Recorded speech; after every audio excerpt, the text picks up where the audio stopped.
Good morning mga katribu. Welcome Morning. to another episode of Straight Talk. I am Gigi Arcilla. And I'm Chito Lozada. We have our guest today. Yes, this morning we have our guest, a representative of the Office of the Presidential Advisor on Peace, Reconciliation, and Unity. He is representing Secretary Carlito Galvez Jr. of OPAPRU. Welcome to Straight Talk, Director of Communications and Public Affairs Services, Darwin Lee. No. Hi, Maraming Darwin. salamat for inviting us on behalf of Secretary Carlito Galvez Jr., Miss Gigi, Sir Chito. Maraming salamat. And good morning to our viewers, no? Kasi Facebook pala to, no?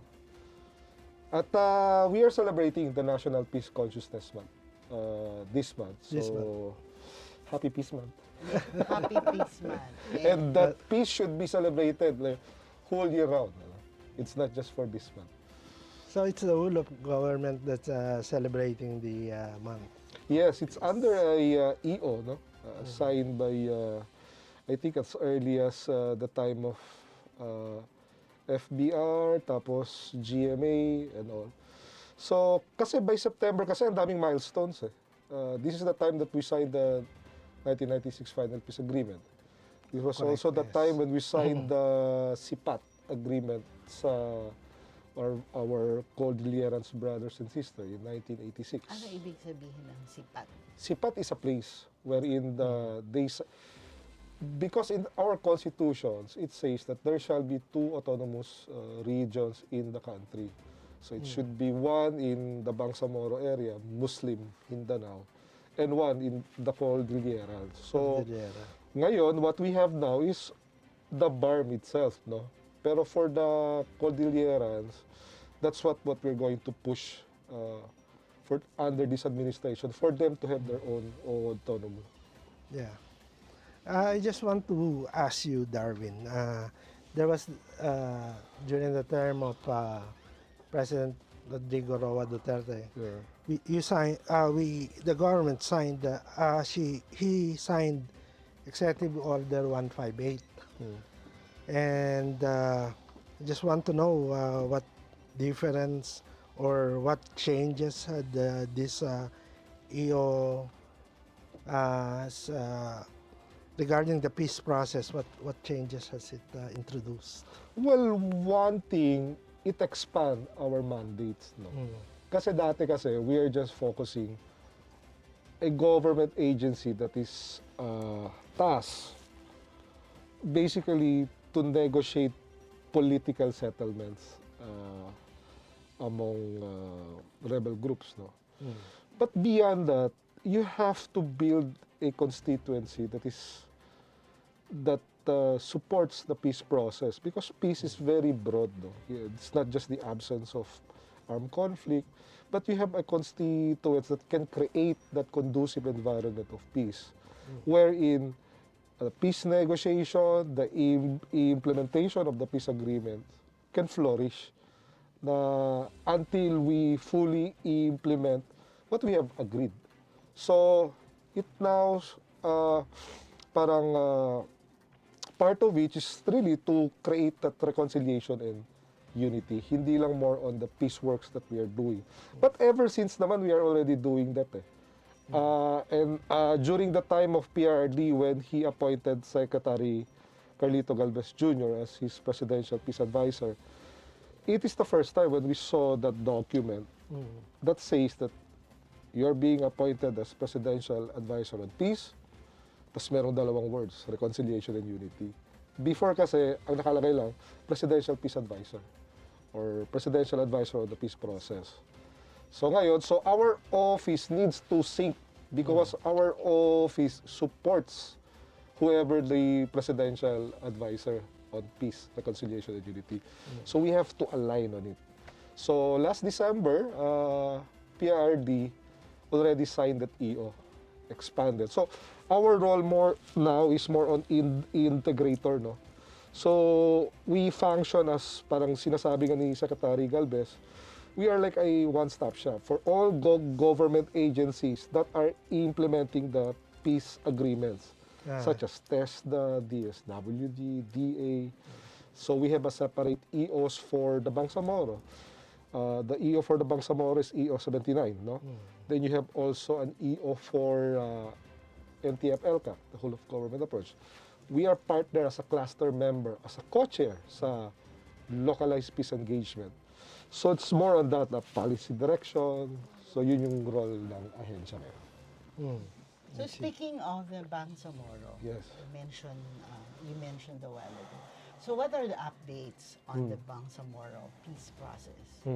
Especially now na medyo nasa limelight because of the recent results of the plebiscite.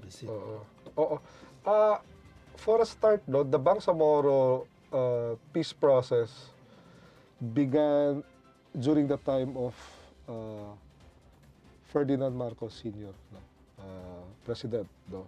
I think it was when they were able to sign the Tripoli Agreement in 1976. Which is actually parang the DNA of the succeeding peace agreements. Because a peace agreement is not perfect naman na one time, big time meron ka na. It's actually an evolution of the agreements, no? And nakadepende sa time ng tao. So the Tripoli Agreement parang forms part as the DNA of the succeeding agreement towards 1996 peace agreement. Lesson learned from the 1996 peace agreement to from the Tripoli. We have the comprehensive agreement on the Bangsamoro, which was signed during the time of Pinoy, no? That was 2014. And during the time of PRD, what he did is to convert the peace agreements into a legal foundation that will implement that agreement. Kasi the peace agreement is a paper that cannot be implementable if you don't have a law on it. So he really pushed through with the Bangsamoro Organic Law. Hence, the creation of the BARM. So, yun yung time ni PRD, and we commenced the decommissioning process, or what we call the normalization track. Kasi you have the political track, which is the creation of the BARM, the passage of the codes, yung mismong bahay, no? Creation of the parliament. On the other hand, you also have the normalization track, which you have to ensure that communities are being rehabilitated. Former combatants are being transformed into, hindi na sila armed personnel, but transform them into a peaceful and productive citizen. So, in other words, trying to mainstream them. So, fast forward, yun yung ginawa ni PRD is to implement the peace agreement. Okay? Now, this time, under the Marcos Jr. administration, what we're trying to look here is to already complete the implementation of all the signed peace agreements in the Bangsamoro. So you have para a full circle, no? The peace process started with his father. Succeeding administration signed, negotiated and signed the peace agreements. Time ni PRD to implement the peace agreement. No? Now, going here kay Bongbong Marcos Jr., President Bongbong Marcos Jr., is really to complete the implementation of the peace agreement, to deliver all what we have agreed in the peace table. So now, recently, this is for the first time when he won as the president, visit niya ngayon sa BARM area. No? It was one historic and as well milestone. Why? Because he implemented the law to extend the transition government. So, one, he appointed new members. No? And these new 80 members comprises with yung sinasabi natin, inclusiveness. No? So, before kasi, ayaw nila Nurmiswari mag-join dyan eh. Kasi sinasabi nila, how would you treat MNLF faction? yes, it takes years to really gain their trust. But But to complete the peace process, you have to integrate also the MNLF and Yes, yes. complete the Tripoli agreement. Correct. From Tripoli, and you have the 1996, and you have the review process of the 1996 peace agreement, which took us 9 years. And we were there in Jeddah. And part of the result of that, the result of the Tripoli, the tripartite review process, nakalagay doon na they will support a passage of a new law. Whatever is that. That time, it might be the Bangsamoro Basic Law, but now it's the BOL. So what we're seeing here, kahit nag-faction sila into groups, but now, you see them working together already. For Merli, ayaw nila Nur na sumama. But now, you have their children there. And so what we are saying here, from Marcos Sr. and the Marcos Jr., trying to fix the full cycle of the Bangsamoro. And you also see the new generation of Bangsamoro leaders, yung mga anak nila, doing away with violence na. Armed conflict right now is no longer the name of the game. The battle right now is in the parliament on how to come up with a very good laws. And in fact, they have to pass laws right now. Yung mga basic codes, no? Electoral, I think, and among the rest. But the point is, kailangan nila ipasa yung electoral code. Kasi by 2025, sinabi ni Presidente Marcos, wala na tayong extension. I don't want to point now. By 2025, there shall be an election in the Bangsamoro. But it's the will of the people. No? So wala naka-appointment. So ito ngayon, in-extend lang yung transition government, yung interim. So what happened last week was very historic and as well as milestone. So you see the unification of the Bangsamoro leaders. Dati hindi nagkikita ng eye to eye sila Murad tsaka si Nurmiswan. No. But right now, they embrace, they shook their hands. It's really the call of unity yung during the election. I think nagbanwagon. So, how do you articulate your unity in terms of the peace process? What happened last week is one of the indication and one of the results of that call of unity. So, towards national healing and reconciliation. Yun.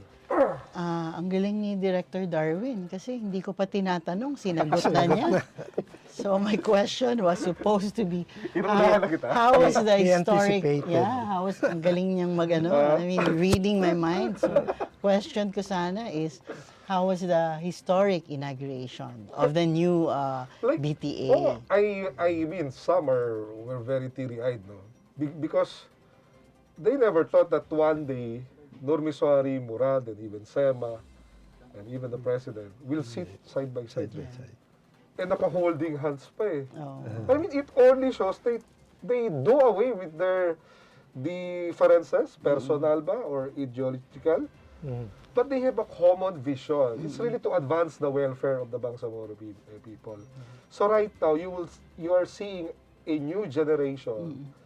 Yung mga technocrats na to itong mga new generation sa Bangsamoro So, now pushing for the betterment of the Bangsamoro people, no? So, passing laws. So, doon na sila sa parliament ang ngayon, for the lack of better term, yung debate, yung gera, hindi na yung gera na usual, but in more on arms. Try to craft a law, no? Kasi ang BOL provided them a lot of powers. You have a fiscal autonomy, which wala yan dati. A fiscal autonomy, I mean, yun yung basic na reklamo eh. How can you say that we are a genuine autonomy wherein every year we have to come here in Manila and we have to beg for our funds? So fiscal autonomy gives them that power to really govern their ancestral land and homeland. So we are already there, no? And hopefully within the term of Bongbong Marcos, we will sign the exit agreement. Okay. Exit What agreement. does an exit agreement mean? An exit agreement says that both parties already fulfilled their obligation. Okay. So does that mean the government would be, out of hands off? Hindi, tuloy-tuloy pa rin, no? Kasi there are there are provisions in the peace agreement na hindi mo naman pwede i-box into 2 years, 3 years. For example, transitional justice. It will take a long. Pero may mga substantial points na pwede mo na like how many combatants have already been transformed, mga weapons that were put beyond use. So those are the things. So ang yardstick dyan, nag-uusap ang ating i-implementing panels. No longer negotiating panels. Implementing. Because they are now implementing. And we have also a third party which oversee kung, tama na ba, ilang porsyento na. This is to prevent that cycle of nasasabihin, I think lessons of the past, United Nations Peace Agreement. Every year nagbabangayan. Hindi niya pa naibigay Hindi naibigay na namin. Hence, we have the review process of the 1996 Peace Agreement, which took us 9 years. Just imagine that. We ended that review process lang in January 2016, prior to the election. And one of the results there, it shows na kailangan na meron talagang batas. Kasi during that time yata ni ERAP, nag-lapse into law lang yung law for the arm. At hindi rin yung sinuport ng mga Bangsamoro. But this one, the BOL, it's really, they're the ones who drafted that law. And the new law that is being crafted, what is that an extension of the BOL, or would that be a entirely new? The law is already there, the BOL. So there's I see. Kasi you have a peace agreement, how will you implement the peace agreement? Then craft a law for you to implement it, to mandate government agencies, the LGUs, to really implement what we have been agreed. No? Kasi medyo madugo yung sa Bangsamoro. Then for this year, we are eyeing to help and push forward the creation also of the Cordillera Autonomous Region. Kasi meron na sa BARM, and remember, twice na tayo nag-plebiscite doon. Hindi nga nanalo. I think it's more on just to explain to the people. Kasi under the Constitution, ang sabi ng Constitution, there shall be 2. And it is the trabaho ng national government to ensure na kung anong nakasulat doon sa Constitution, you have to do it. Now, we are going to support them.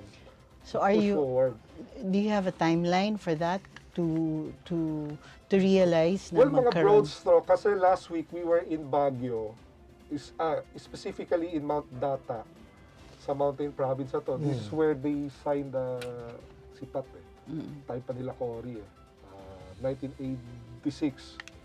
We were there and we commemorate and we celebrate the 36th anniversary. And ang centerpiece doon is really to push forward for the creation of the autonomy law. I think meron ng bill ngayon I think pinasa nila ngayon sa lower house. And hopefully mag-snowball to.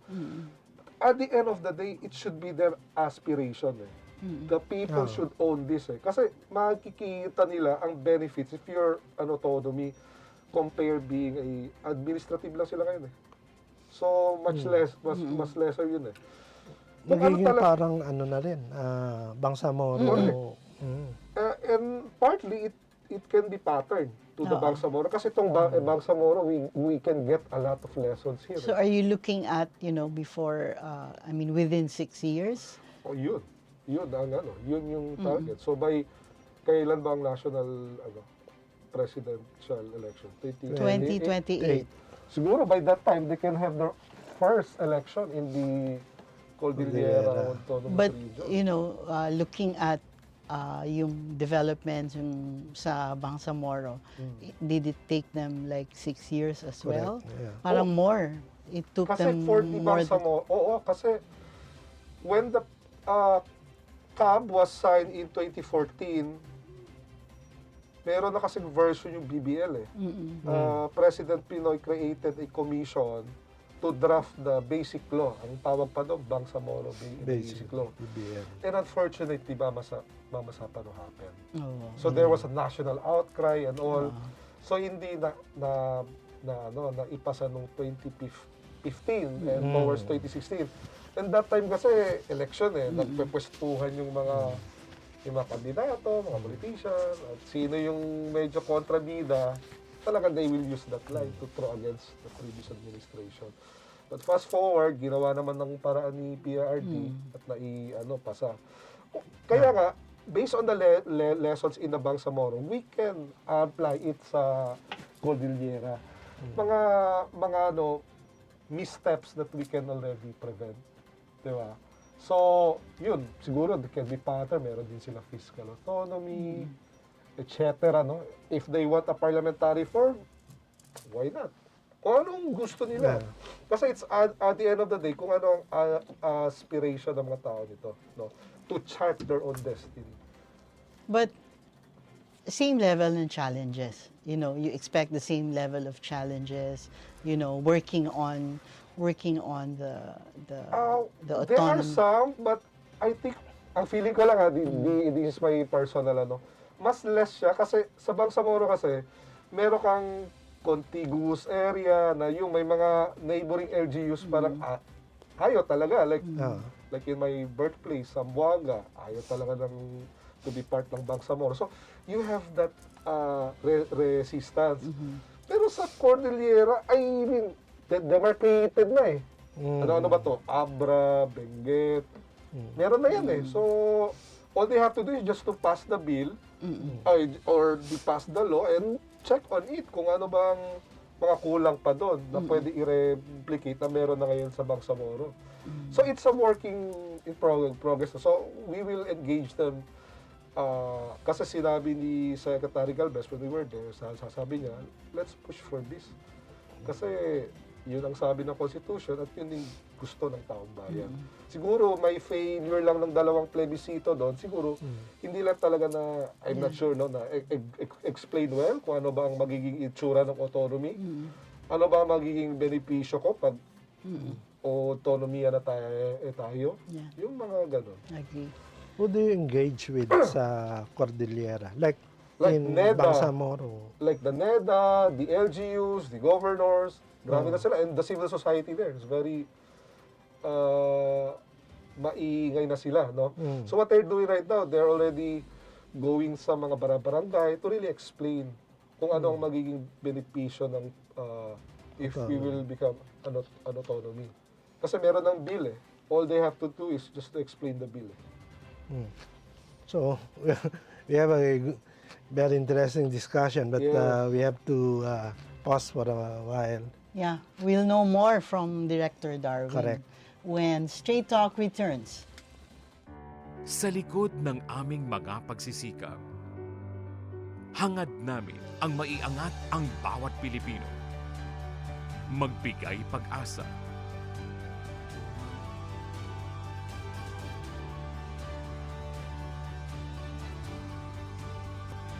Maging kaagapay sa pagbangon, katuwang sa pag-abot ng pangarap. At maging lakas at sandigan ng isang masigasig na bayan. PAGCOR, creating opportunities beyond gaming. Introducing the new MGHS.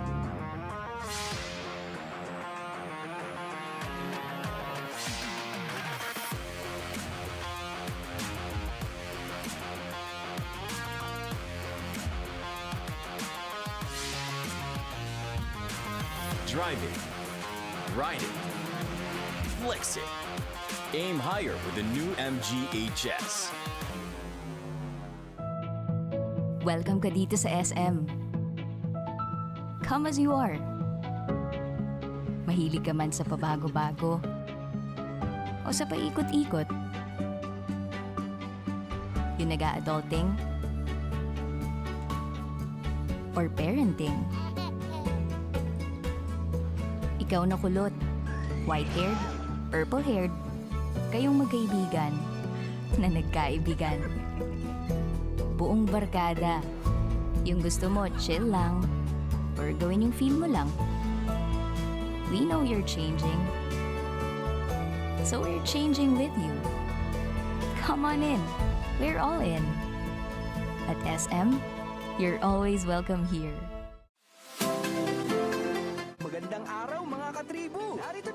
mga makakasama nyo tuwing umaga sa programang Gising Na. Roy Pelovelo, Comfy Manalo, Vernon Velasco, Kim Sancha at Chirk Balagtas.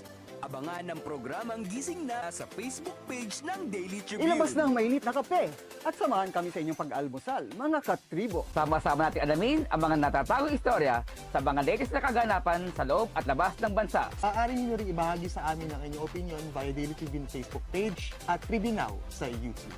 Makichika na rin sa latest showbiz happenings, mga katribo. Kaya naman, magsama-sama po tayo sa Gising Na!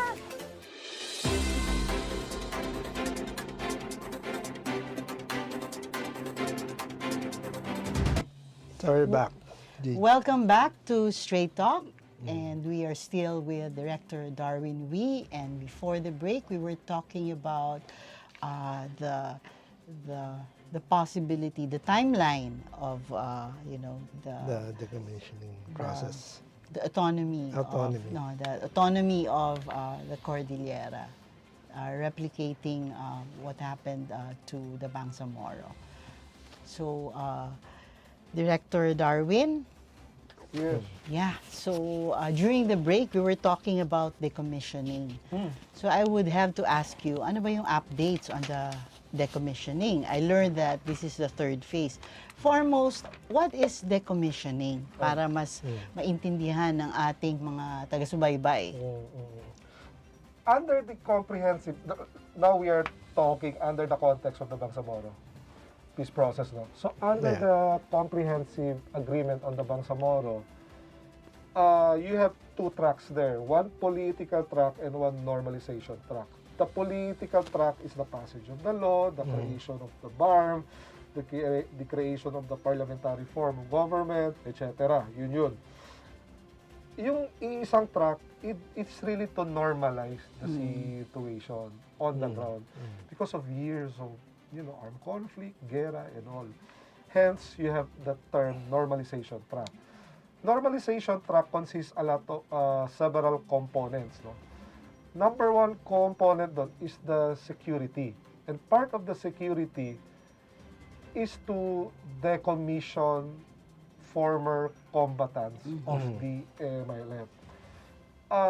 The idea there is that since they have already the peace agreement and the political empowerment, kasi yun yung talaga at the heart of the conflict, is really for them to have more voice and and their control over their Bangsamoro homeland. Since the BOL already provides that, and as well as the peace agreement, so now is the time for you to change the from armed struggle to another struggle, is to really to transform yourself from being a former combatant into a productive civilian. Hence, part of the process is to decommission 40,000 roughly MILF former combatants, and as well as their weapon. So their weapon is gradual by phases. So we are now in the third phase. So based on the data that we have, we already decommissioned roughly 19,000, more than 19,000 MILF combatants. No? So the phase 1 started way back in 2015, time to ni Pinoy. Then kinontinue ni PRRD.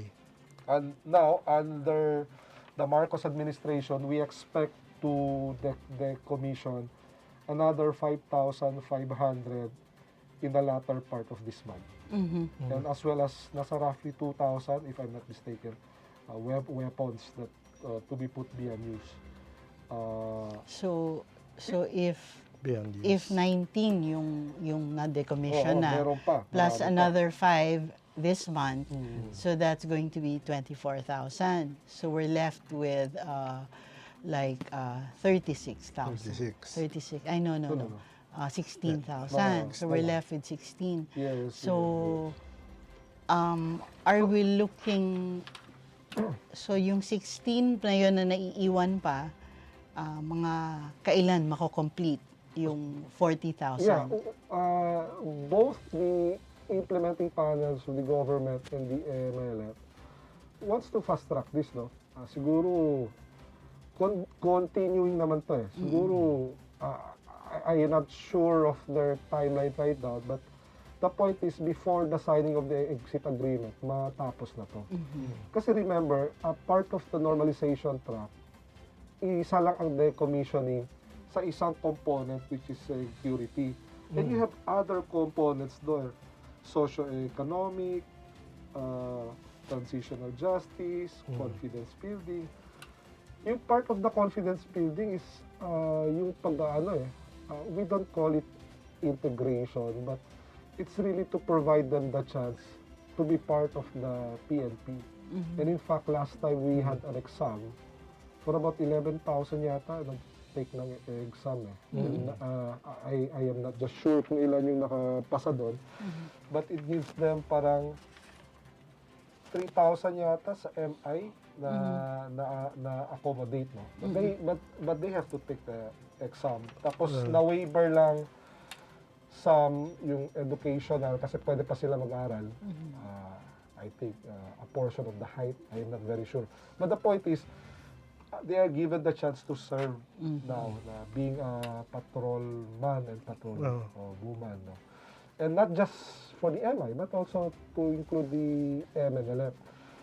Kasi sa in parallel, if we have a decommissioning process sa MI, we also have a transformation process sa MNLF. Kasi remember, in 1996 Peace Agreement, we don't have normalization track that time. What we only have is to integrate them.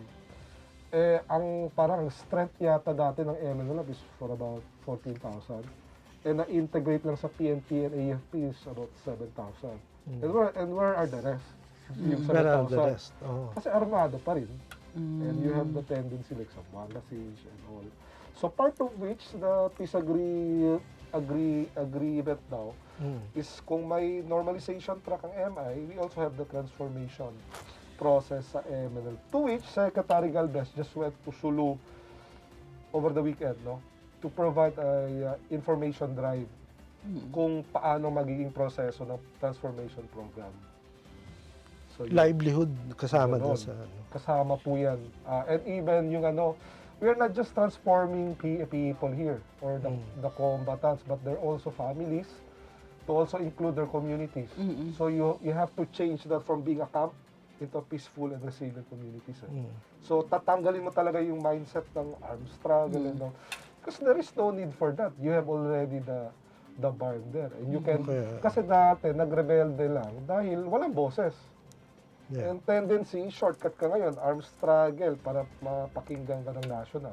But you are now given that autonomy with much power to govern over your ancestral homeland. So, what's the use of that? Yeah. I agree. Labanan ngayon yung to fine-tune the law, how to, ganun na eh. We already, parang, and in fact, itong mga anak nila Durmiswari, anak ni Hashim Salamat, itong mga leaders ng Bangsamoro struggle, are now saying na, the time for the armed struggle is no longer. So it's basically a new generation. Correct. And part sila ngayon sa bagong composition ng BTA. Ito yung ginawa ni President Bongbong Marcos. It's really to ensure that all of them are there. It should be inclusive. No one is parang left behind in this process. And you have a new generation na parang iiba na ang tingin. So when you fight for our struggle, no longer in the battles of guns. Yeah. Can you really separate former rebel from his rifle or his armaments? Well, it takes a process. Yeah. It takes a process. Kaya pumapasok Iba rin dyan yung thinking nung Pumapasok dyan yung process ng healing. Kasi aside from yung gera or hidwaan ng rebelde tsaka ng national government, meron pa rin mga rido, mga family feuds and all.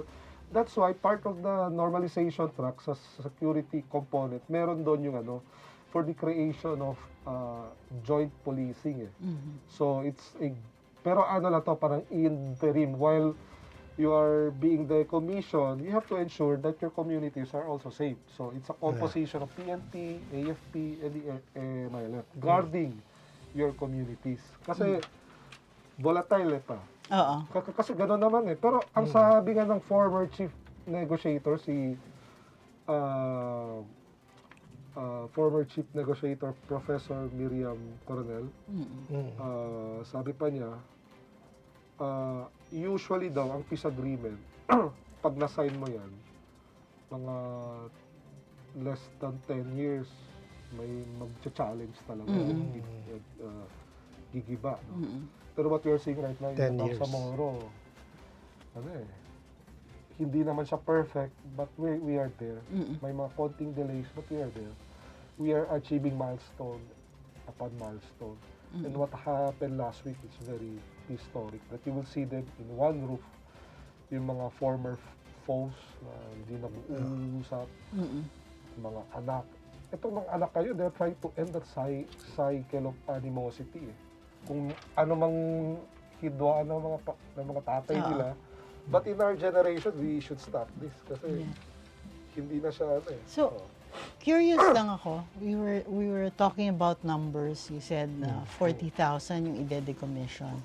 Do you think madadagdagan pa to? The numbers will will increase. I mean, towards this, the implementation of the agreement. So, are you expecting more to be added to the list of? I think na peg na siya. I think during the negotiation pala na clear. Alright. Ayan So na peg na. Kasi when you do a negotiation, dapat hindi ka na nagre-recruit. Kasi we are already here, and upon the signing of the peace agreement, it's clear already, there's no need for you to recruit. Magre-recruit ka ngayon if you're going to transform your organization into a political organization. That's what the MLF is doing. That's what the MLF is doing.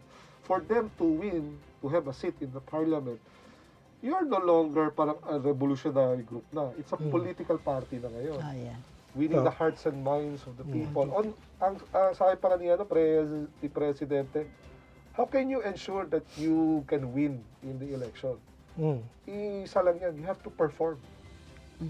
By performing your duty and task, and the people will feel the dividends of your good governance. Not just good governance ang battle cry nila doon but moral governance. So good moral governance. Moral talaga mas mabigat Kasi pag moral talagang, di ba, it's the morality and all. Hindi lang siya good governance. So merong 3 taon. 3 years to do that. They have to do that. Because Kasi 2025. they have to pass the electoral codes kung hindi man kaya this year, at least first quarter of next year. Yeah, but the election will have to be... Kasi kailangan mo pa yung ipa-vet sa COMELEC and all. At tas yung demarcation ng mga districts. Ganon pa yun. Medyo technical. Para by 2025, ready ka na. At kung paano magiging election doon, medyo may pagkaiba Parliamentary sila Correct. Actually, tayo lang yata sa East Asia ang hindi parliamentary. Kasi we really follow the presidential...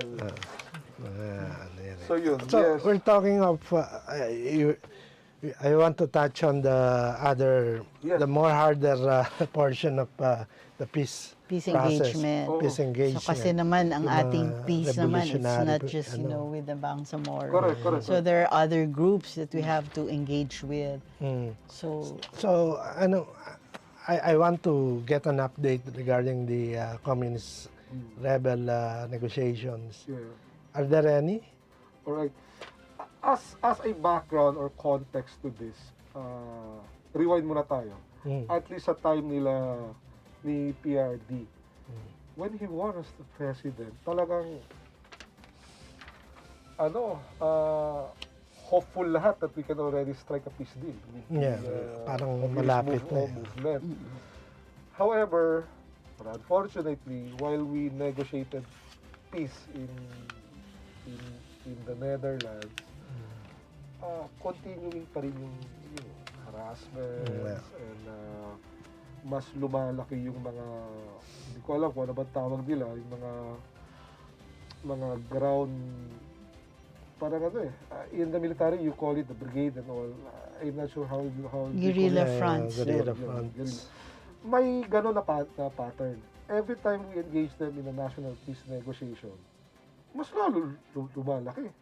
Tumataas din yung harassment. And in fact, may namatay na nga na bata and all sa isang ambush.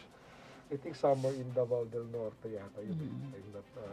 If I'm not mistaken. Kaya, President Duterte that time terminated the talks because of their insincerity.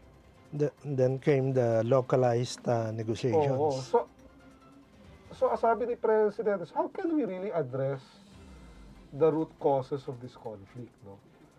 So when he was presented by the idea of the LCAC, that's EO70, di ba? Ang sinabi ni Presidente doon, very clear. And he wrote it sa draft, good governance. Good governance. Correct. So, you address the ills of the society kasi good governance both ways. We are not just addressing the root causes, but you're also trying to address, the LGUs. You have to empower them for them to be really effective on the ground. So fast forward, there's already that cluster. So how can we engage them? So they created that cluster. They call it localized peace engagement. And us, as the OPA Pro Act, as co-chair along with the DILG, because it deals with the LGU. And remember, si Pat and our peace agreement with the Alex Bongkayaw Brigade, no? Or what they call themselves is Kapatira right now. It's actually an offshoot of what localized peace agreement can do. You really don't have to go outside the country and talk to them. I mean, engage them locally. And it has proven effective.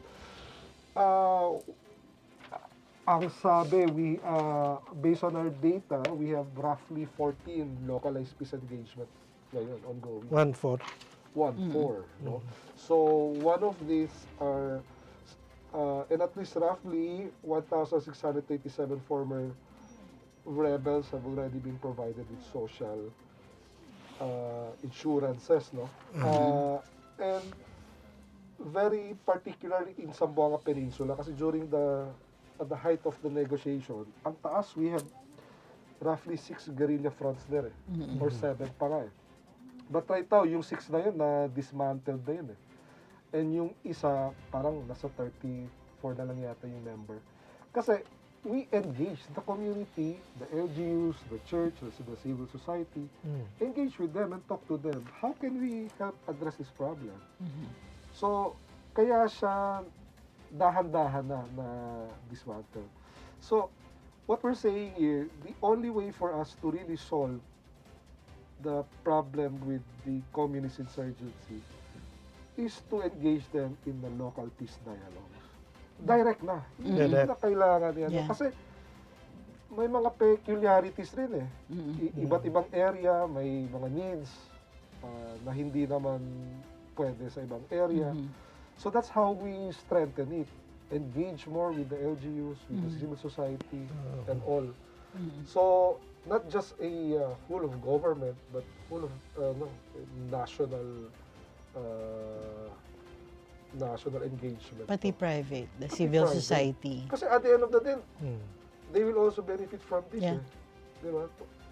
To usher more businesses, wala ka ng harassment doon, hindi na yung sinusunog ng mga traktora mo and all. So Darwin, do you see the significance, or don't you see any significance anymore with talking to the group of Joma Season or the other leadership, the rebel movement? Yeah, the policy of this administration, in fact, even during the previous administration, is really to push forward with the localized peace engagement. Kasi meron ka ng connect sa ground eh. If you're going there, kasi nagne-negotiate ka doon, tapos may mga harassment naman. Parang so you will see mayroong disconnect. Disconnect. I mean, why do we have to engage them? I mean, engage them directly on the ground. Before we take a break, let me just throw you this question. So what are the specific directives of President Marcos on the peace process, on the peace talks? All right.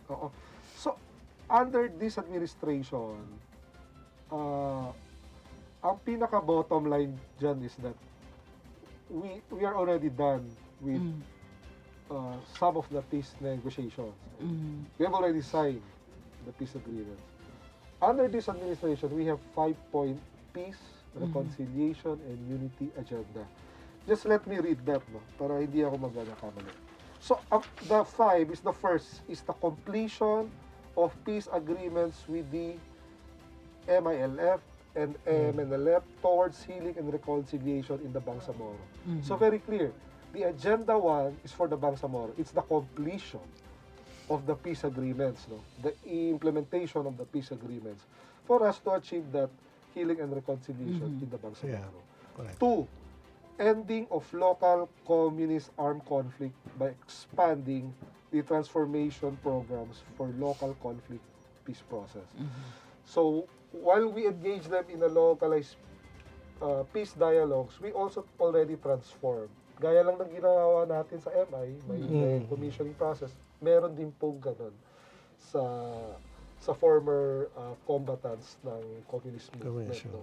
Then number 3, completion and sustainment of the gains of the signed peace agreements with the RPM, RPA, ABB, and the CBA, CPLA. So both, and yung first, yung sa Kapatiran, they're basically in eastern part of the Visayas. And yung CPLA, yun na yung sa Cold Riviera. Since we have already the peace agreement with them, it's just, again, just like the Bangsamoro, it's the completion and to sustain the gains that we have already achieved. And number 4, enhancement of the resilience for peace communities. No? Dito ang pumapasok yung constituency building. You need to get the support of the people for them to help create that environment of peace wherein the peace process can flourish. So, dito na yung kasama yung mga CSPP guidebook na ginagawa natin, CSPP workshop. I just want to insert yung ni-launch na natin. No? For Government Information Officer, we created a conflict-sensitive and peace-promoting guidebook for government communicators. Kasi remember, in the private media, kayo no, when I was also a journalist that time, I was already parang exposed by the concept of peace journalism. Meron pang conflict-sensitive journalism. Meron pang solution-based journalism. When I joined the government, ba't ang gobyerno walang ganun? And sino ba ang ahensya ng gobyerno na may expertise on conflict-sensitive and peace-promoting? Walang iba, kundi kami. Kasi meron na kaming CSPP guidebook for government planners. Ang pinaka-shortcut doon, we train them on CSPP para, for example, merong project si Mayor about bridge. Instead of creating conflict, kasi may mga time kasi, may mga gano'n na mga proyekto na di-displace yung mga tao dahil mag-put up ka ng road project, sasabihin ng LGU, this is for the development. Pero meron pa rin conflict. So what we're trying to help them on that, when you come up with a planning, your development plan, it should be CSPP. Meron kang peace lens. So the same thing in government communicators.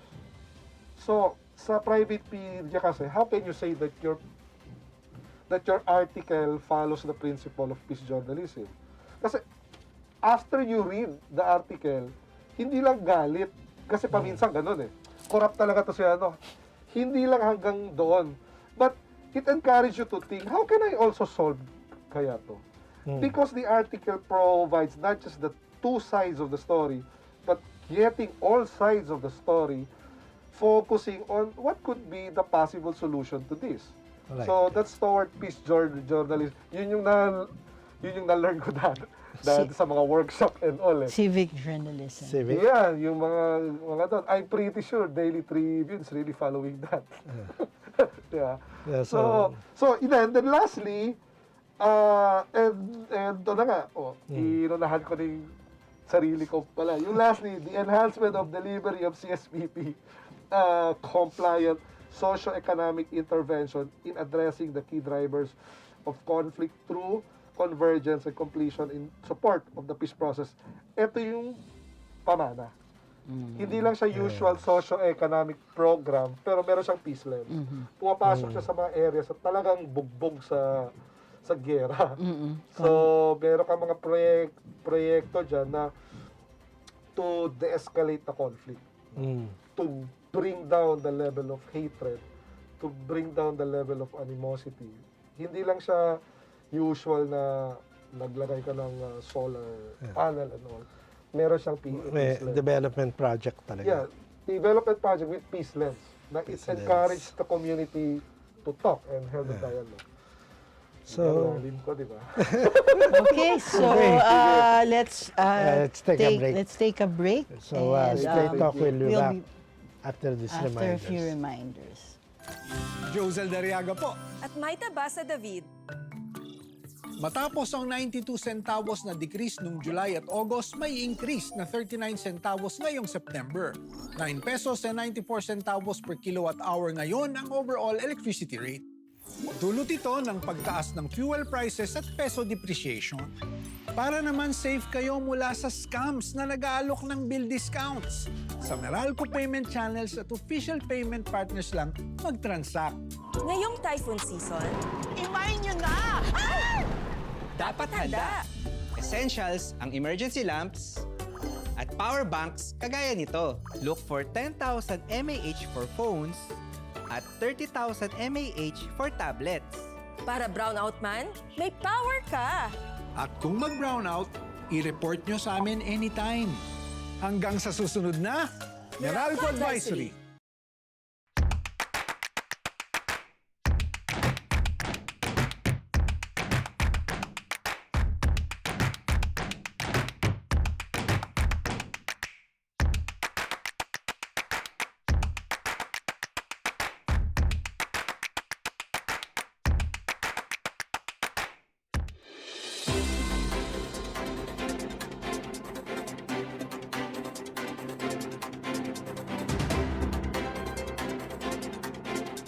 Welcome back to Straight Talk. We are still with Director Darwin Wee, and before we took the break, we were talking about the 5-point peace agenda.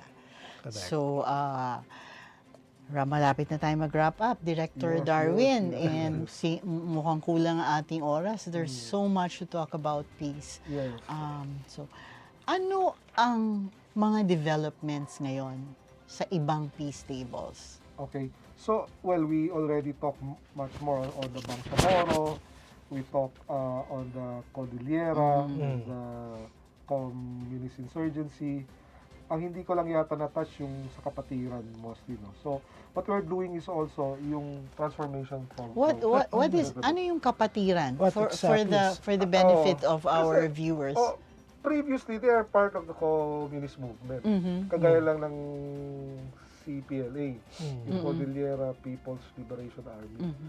Pero nagtiwalag yun sila, eventually.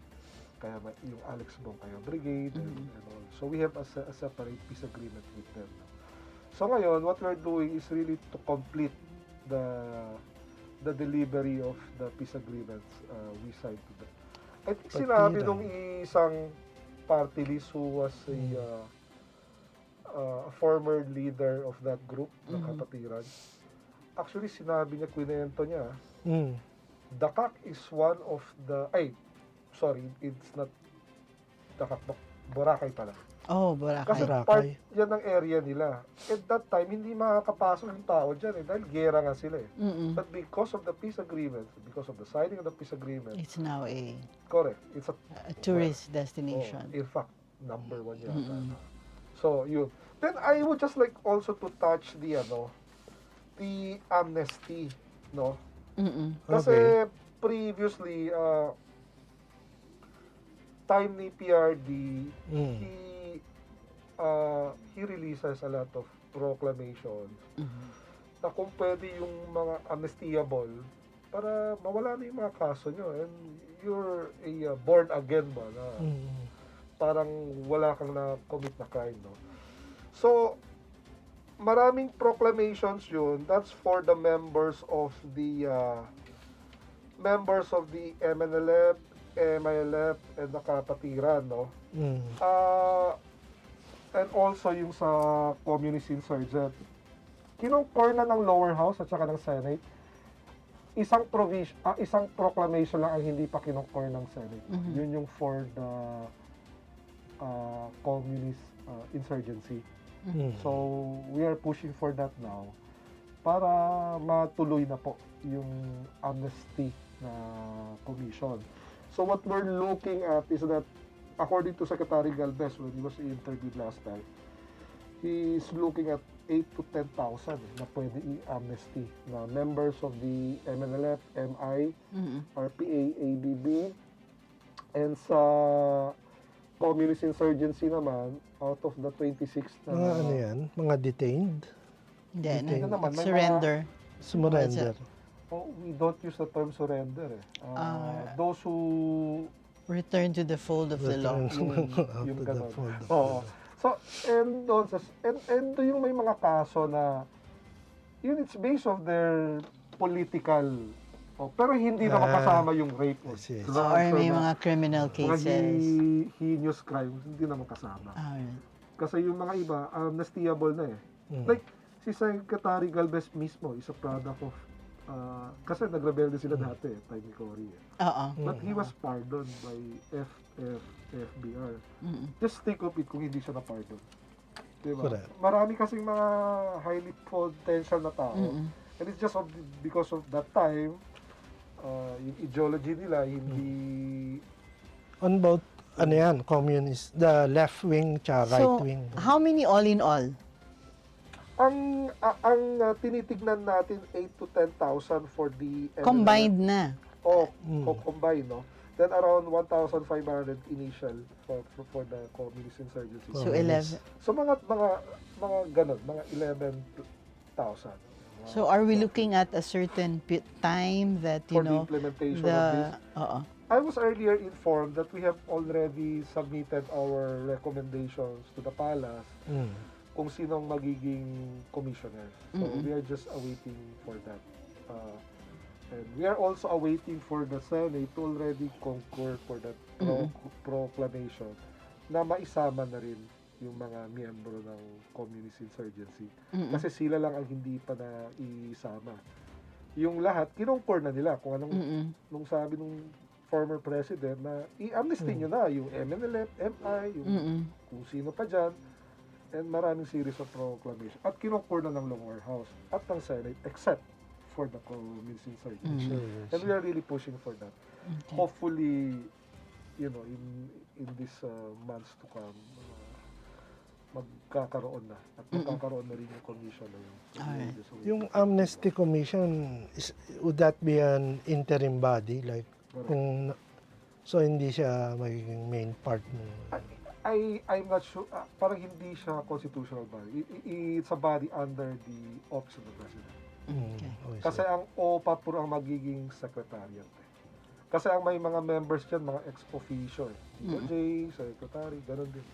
May certain period lang yung amnesty? Or Yes. ano yan? There is. Actually, kaya pinapast track yun. Para ma-avail naman ng mga... Para makakuha ka na ng NBA clearance. Cleared ka na eh. Kasi yung ginawa mo, hindi naman yung gera na crime na usual crime.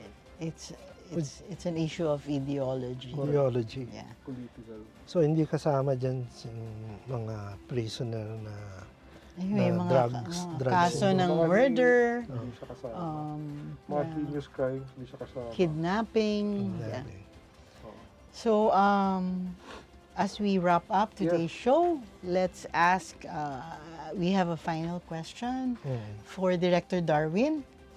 So, it's about, actually, timing din yung pag-guest na sa Straight Talk eh. Correct. Yeah. Because, hindi ba to peace talk? Because we are celebrating the National Peace Consciousness Month. Month. So can you tell us more about the celebration? for years we have been celebrating the National Peace Consciousness Month, no?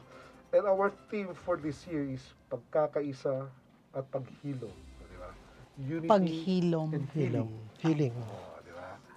Isang bansa para sa kapayapaan. So it really bodes well with the call of the President of Unity. So it's not just unity, but towards national healing.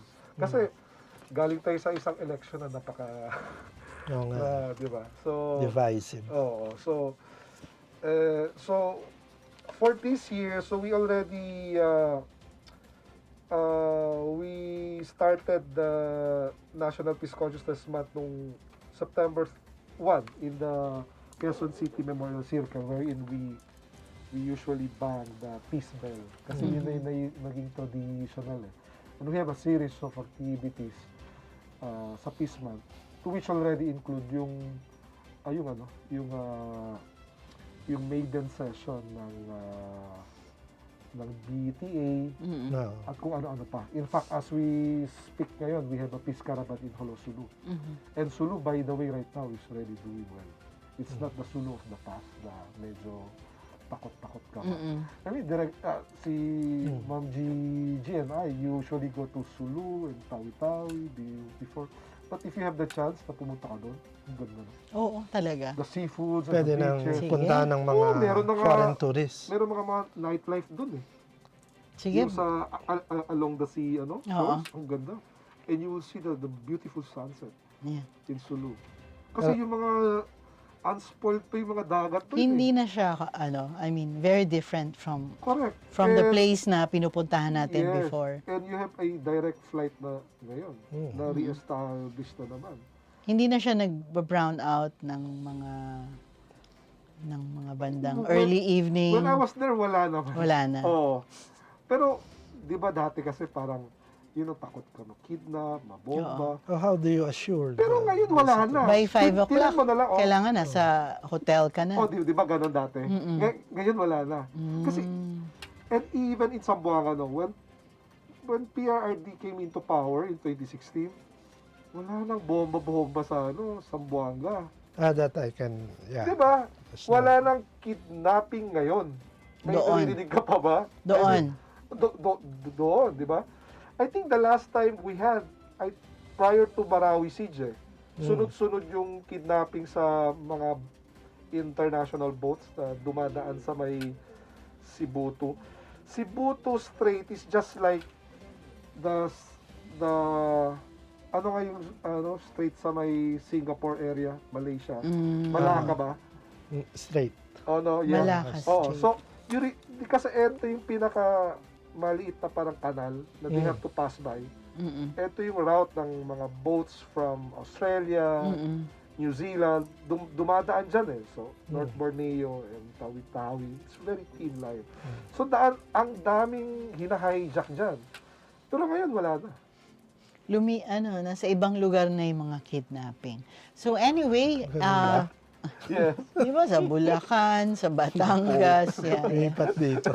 Lumipat. So anyway, so that would be a different topic. So any parting words, Director Darwin? Yes, again, on behalf of Secretary Calito Galvez Jr., maraming salamat for inviting our agency to talk about peace. Peace is not just the job of one agency, but at the end of the day, we all are part of being a stakeholders. So, national healing, national reconciliation should be part in our day-to-day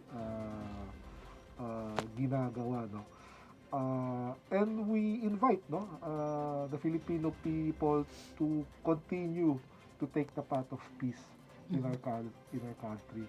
Kasi there are more pressing issues that we need to address. So, we really need to fast-track the implementation of the peace process.